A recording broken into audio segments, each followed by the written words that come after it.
वॾे वसीम आदिली शाह जो चवणु आहे त तालीम खां सवाइ को बि मुआशिरो तरक़ी नथो करे सघे। अल्लामा इक़बाल ओपन यूनिवर्सिटी में कॉन्वोकेशन खे ख़िताब कंदे वॾे वसीम आदिली शाह चयो त तालीम इंसान खे शऊर ऐं आगाही ॾिए थी। अवां खे ख़बर ॾियनि पिया। वॾे वसीम आदिली शाह जो चवणु आहे त तालीम खां सवाइ को बि मुआशिरो तरक़ी नथो करे सघे। अल्लामा इक़बाल ओपन यूनिवर्सिटी में कॉन्वोकेशन खे ख़िताब कंदे वॾे वसीम आदिली शाह चयो त तालीम इंसान खे शऊर ऐं आगाही ॾिए थी। वॾे वज़ीर आदिली शाह जो चवणु आहे त तालीम खां सवाइ को बि मुआशिरो तरक़ी नथो करे सघे। अल्लामा इक़बाल ओपन यूनिवर्सिटी में कॉन्वोकेशन खे ख़िताब कंदे वॾे वज़ीर मुराद अली शाह चयो त तालीम इंसान खे शऊर ऐं आगाही ॾिए थी।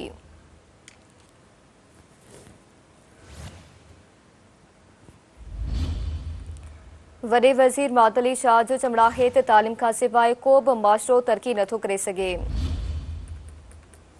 अल्लामा इक़बाल ओपन यूनिवर्सिटी में कॉन्वोकेशन खे ख़िताब कंदे वॾे वज़ीर मुराद अली शाह चयो त तालीम इंसान खे शऊर ऐं आगाही ॾिए थी।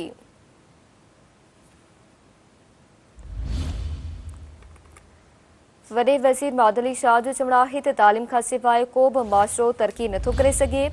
अल्लामा इक़बाल ओपन यूनिवर्सिटी में कॉन्वोकेशन खे ख़िताब कंदे वॾे वज़ीर मुराद अली शाह चयो त तालीम इंसान खे शऊर ऐं आगाही ॾिए थी।